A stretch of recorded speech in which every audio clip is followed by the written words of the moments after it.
제주대학교 김일환 총장님 참석하셨습니다. 예, 반갑습니다. 예. 강희경 교육부총장님 참석하셨습니다. 강철웅 지사단 경북부총장님 참석하셨습니다. 정승달 공무처장님 참석하셨습니다. 강태영 기획처장님 참석하셨습니다. 김대영 사무처장님 참석하셨습니다. 반갑습니다. 홍성화 대외협력 홍보실장입니다.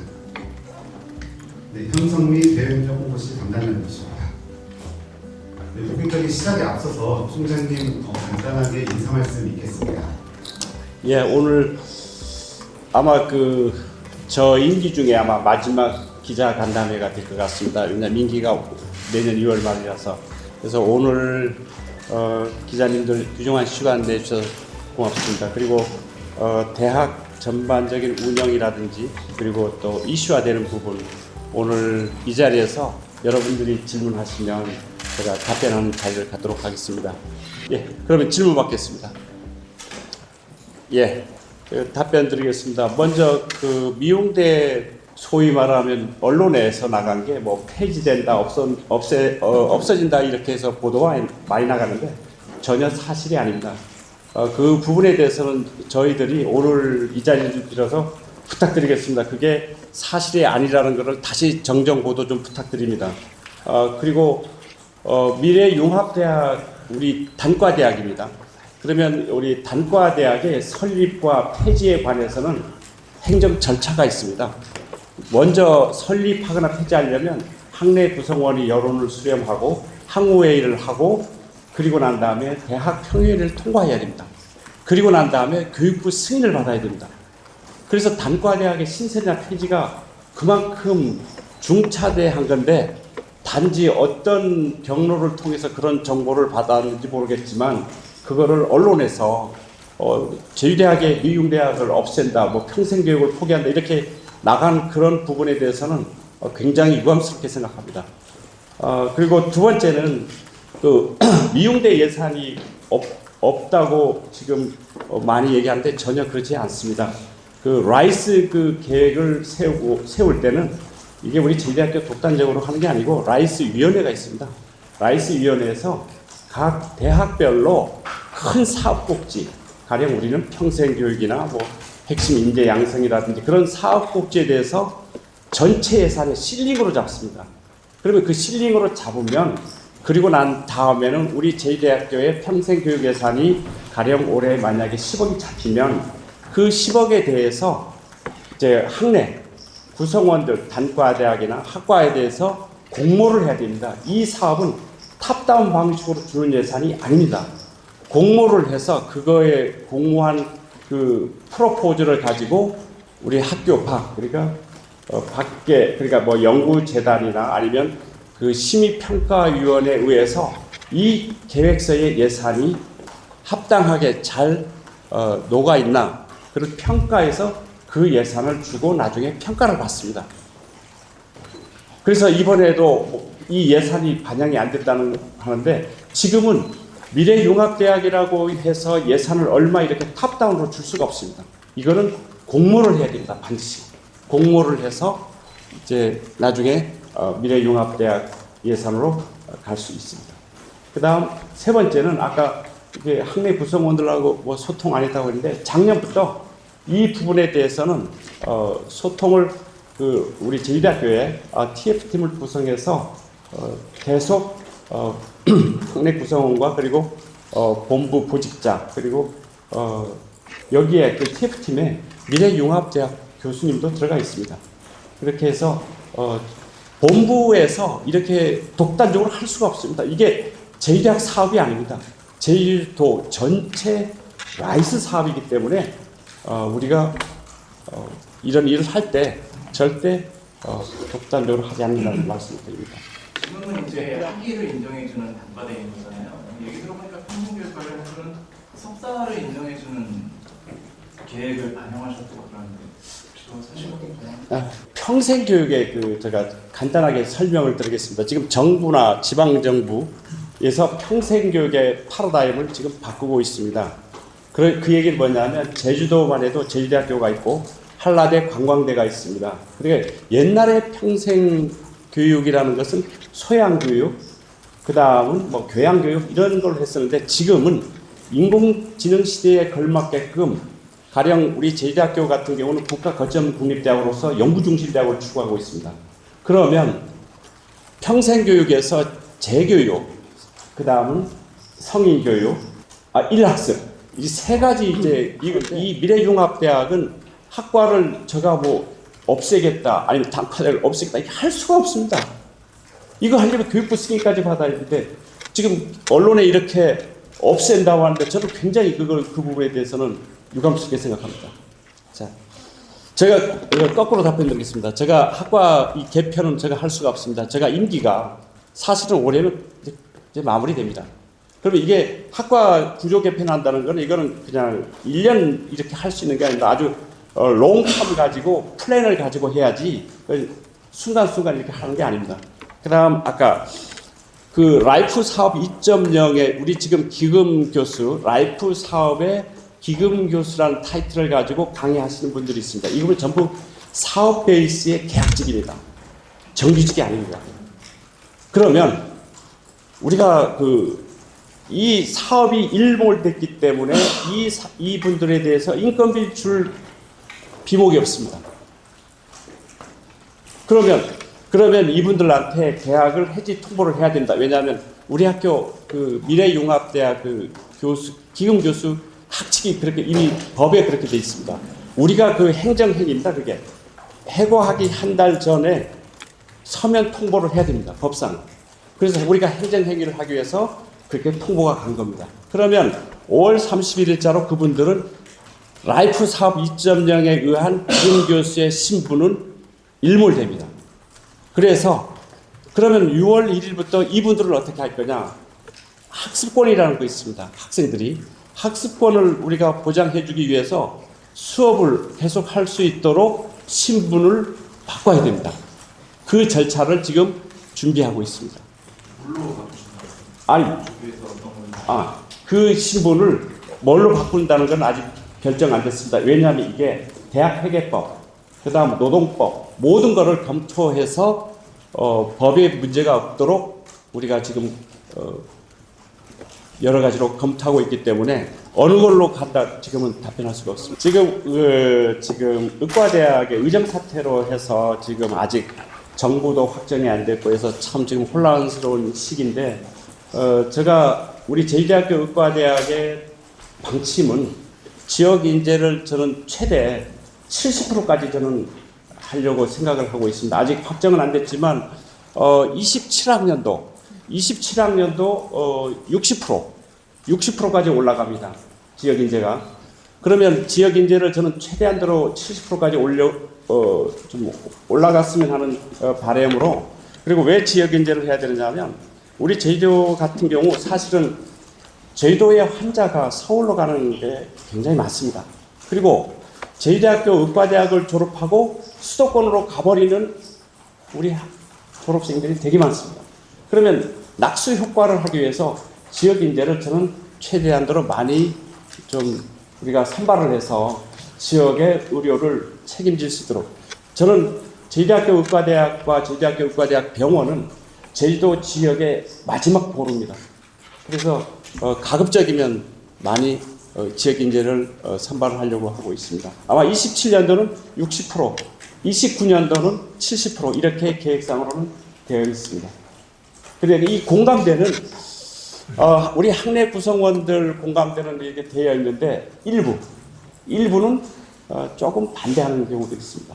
이해관계가 있어서 그런 것 같습니다만 전반적으로는 지역 인재 확대하는 것에 대해서는 공감하는 것 같습니다. 그리고 아까 지금 의정 사태가 지금 3058로 지금 아마 정부에서는 일단 26년도에 가고 그 다음에 여야 합의에 의해서 지금 의과대학 정원을 정한다고 하니까 26년도 입학 정원은 아마 3058 때 가능성이 많은 것 같습니다. 그러면 우리 제주대학교 같은 경우는 40명이 되는 겁니다.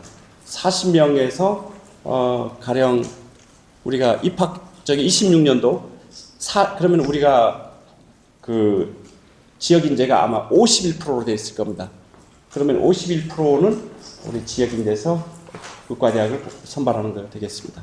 지금 거점 국립대학 같은 경우는 거의 지금 단일 대우로 되어 있습니다.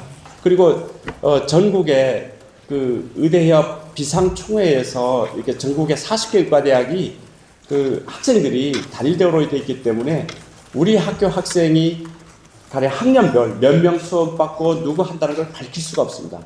그러면 바로 연락이 와서 우리 학교 학생들의 소위 말하면 굉장히 불미스러운 일을 당할 수가 있습니다. 그래서 저는 학생 보호 차원에서 절대 저는 얘기를 하지 않고 있습니다. 그 점 좀 양해 부탁드리겠습니다. 굉장히 학생들이 힘들어합니다.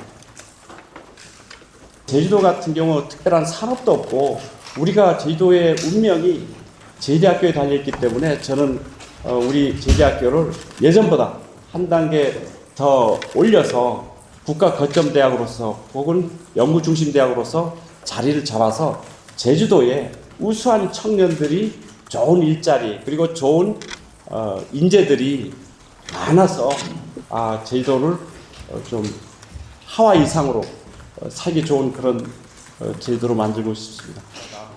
우연한 기회에 아이비 교육에 관한 것을 제가 보고 23년도에 아이비 학교 표성고등학교를 우리 간부들하고 제가 2번을 방문하고 학생들 교육, 학생들과의 면담, 그 다음 교과 과정을 전부 세밀하게 제가 평가하고 왔습니다. 그래서 제가 거기서 가장 쇼킹하면서 느꼈던 게 첫째, 상대 평가가 아니고 절대 평가이기 때문에 학생들 간에 학폭이 없습니다. 학생들 간에 조력자 있습니다. 그리고 학생 얼굴이 밝았습니다. 그리고 학생들이 자긍심이 굉장히 컸습니다. 그리고 학생들이 자기 주도적 학습을 했습니다. 그리고 학부모들이 만족도가 엄청 높았습니다. 그래서 학교로 돌아와서 제가 제주대학교에 제주도의 아이비 학생들한테도 제주대학교에 입시해서 불이익을 주면 안 된다. 그래서 수능 안 보고 제주대학교의 의과대학, 수의과대학, 약학대학, 사범대학, 교육대학의 정원을 일부를 풀었습니다. 26학년도 의과대학에 3명, 수의과대학에 3명, 약학대학에 3명, 교육대학에 4명, 사범대학에 16명은 수능을 보지 않고 들어올 수 있게끔 제가 풀었습니다. 왜 이걸 풀었냐면 이래야만 아이비 학교 학생들도 마음 놓고 아이비 가서 공부해도 제주대학에 좋은 학과를 갈 수 있구나 이렇게 해서 제가 풀었습니다. 그리고 아까 그래서 제가 작년에 제주대학교 사범대학 부설 중학교가 아이비로 갔고 올해 초등학교 갔습니다. 관심학교로. 그리고 원래는 내년에 고등학교 하려고 했는데 고등학교는 학부모하고 학교 선생들하고 학생들 간에 입시가 당장 있기 때문에 당장 아이비 해버리면 약간 문제가 될 것 같아서 고등학교 부분은 조금 검토하고 있습니다. 그러나 저는 궁극적으로도 우리 제주대학교 부설 고등학교도 아이비로 저는 가야 된다고 생각합니다. 그 다음 아까 그 한림공고 한화하고 해서 한화 에어로스페이스하고 해서 특성화 고등학교를 하는데 그 학생들 졸업한 학생이 제주대학교에 갈 학과가 없습니다 지금. 그래서 계약 학과를 만들어서 이쪽으로 우리가 유도하는 방법을 학교에는 검토하고 있는데 대학이라는 건 입시가 있습니다. 입시는 공정해야 됩니다. 이 공정할 수 있도록 법의 취지에 위반되지 않도록 저희들이 그건 고민하고 있습니다. 아직은 제가 무슨 과라고는 할 수가 없습니다. 네. 그다음 또 질문하겠습니다. 네, 이건 양주입니다. 최근 국내 대학교의 로스쿨 제도가 고시로 위반되고 있다고 하는데 보니까 제주대학교는 조세법하고 지식재산권법의 교원이 없는 걸로 조사되는데 어느 부분? 조세법하고 지식재산권법. 그 제주대학교도 고시 중심으로 변한다는 비판이 일각에서 제기되고 있거든요. 이에 대해서 좀 말씀해 주실 수 있는지, 뭐 교원 충원이라든지 그런 계획은 마스터 플랜 같은 어떻게 되고 있는지 좀 말씀해 주시죠. 그 우리 제주대학교 로스쿨이 요번에 졸업생 그러니까 우리 학교가 그래도 많이 좋아졌습니다. 성적도 많이 올랐고, 그리고 이번에 우리 제주대학교 졸업생, 그러니까 그 변호사 시험 합격자 우리 졸업생 중에 5사람이 판사 검사가 나왔습니다. 우리 제주대학교에. 그래서 저는 굉장한 그 성과라고 생각하고 있고, 그리고 그 로스쿨이 뭐 고시촌으로 뭐 고시 학원으로 바뀌는 거 아니냐, 물론 그런 부분도 있다고 저는 생각합니다. 그렇지만 일단 전국의 로스쿨에서 그게 랭킹이 합격률이 계속 나오다 보면 이 합격률이 떨어지면 학생들이 지원을 하지 않습니다. 그래서 지금 아마 그 여러분 알다시피 어느 호남의 어느 모 로스쿨 같은 경우는 계속 하이 레벨 하니까 악순환의 고리에 들어가 있습니다. 빠져나오질 못합니다.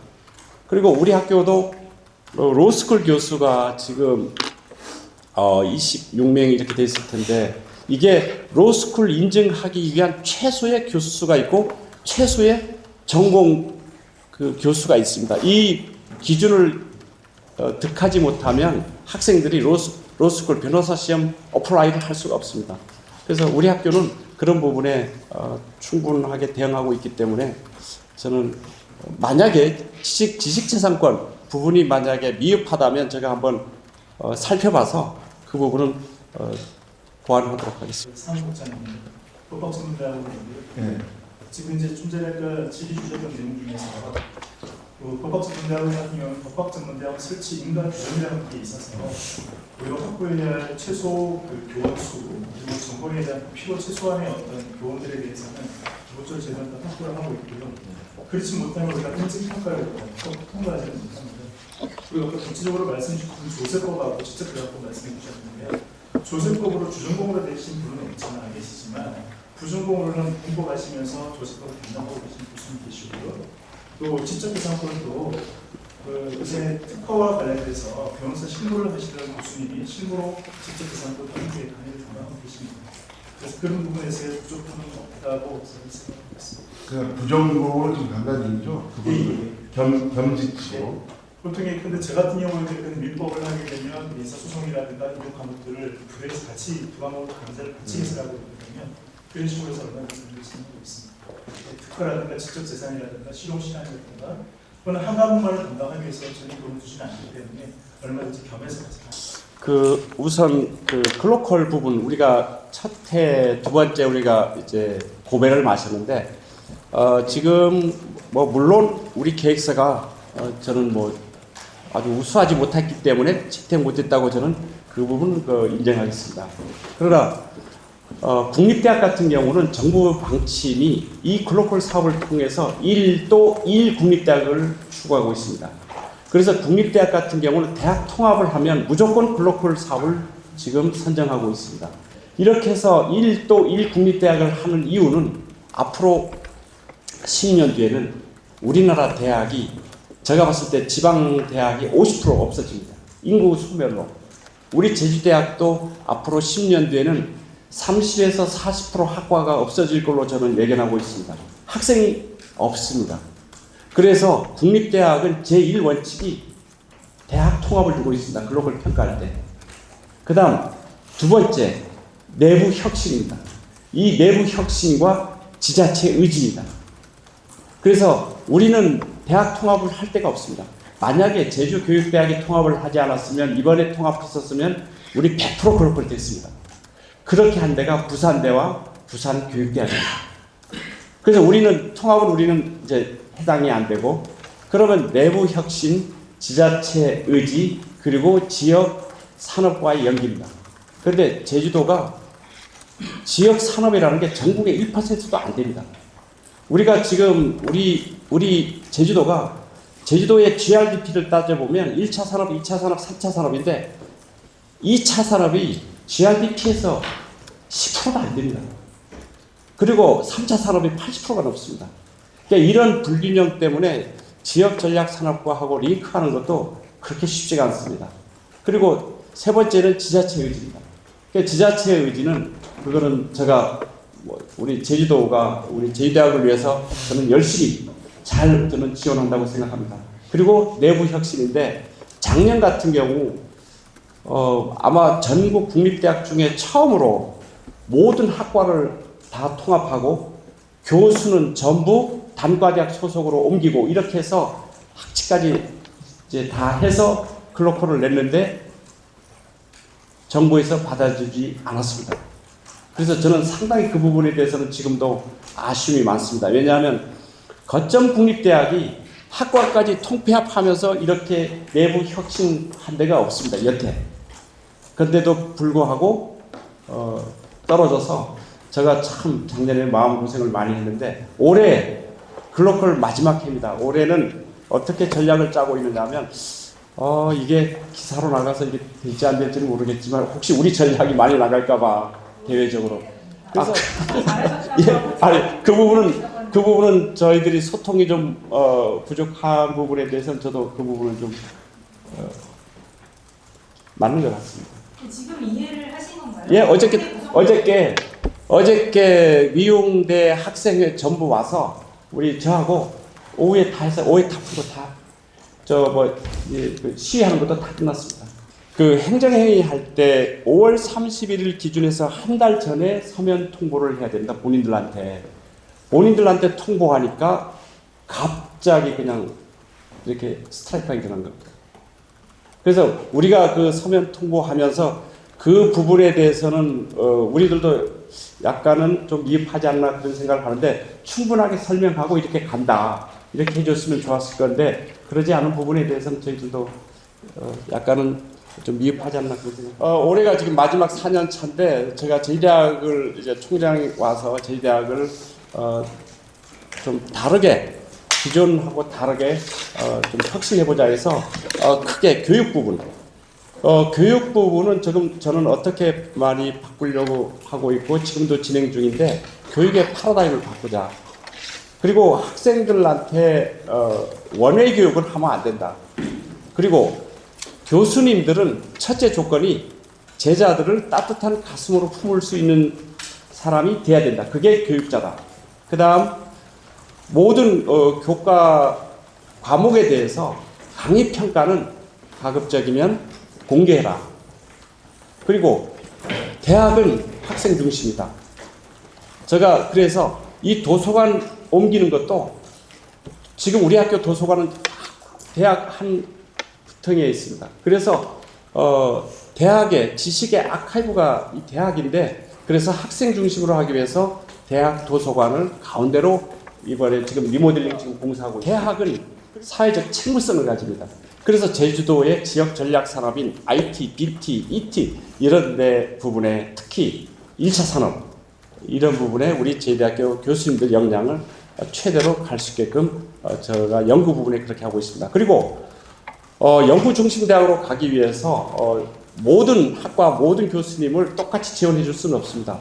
선택과 집중을 제가 하고 있습니다. 그리고 우수한 교원에 대해서는 인센티브도 많이 드리고 그리고 또 하나는 해외에 파견할 수 있는 기회도 제공하고 있습니다.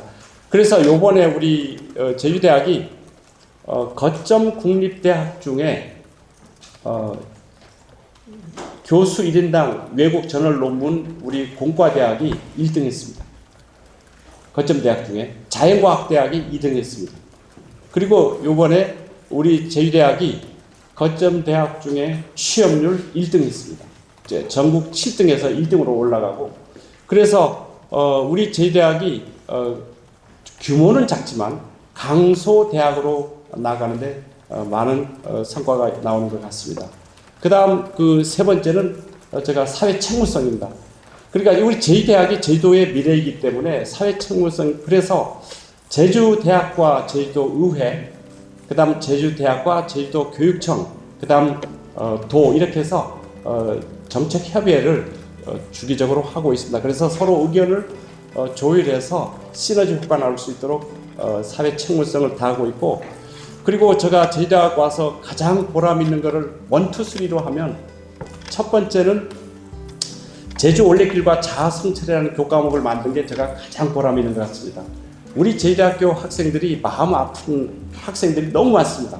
그래서 올레길 걸으면서 멘토하고 멘티 이렇게 하면서 학생들을 많이 좀 밝고 양지에서 좀 건강하게 대학을 졸업하고 그리고 사회의 구성원으로서 빛날 수 있도록 그 과목 만드는 게 가장 큰 보람이고, 두 번째는 제주 교대 이전 예산 받아와서 지금 설계가 이제 들어가서 이제 공사를 시작해서 제주 교대가 2027년 8월이면 이쪽으로 완전히 이전합니다. 우리 제주대학의 큰 수건 사업이었던 거를 제가 해결해서 그게 좀 보람 있고, 그 다음 세 번째는 우리 도서관, 학생 중심으로 우리 학교 센터에 도서관을 중앙도서관이 만들어진다는 게, 새로 구성된다는 게 저는 큰 보람인 것 같습니다.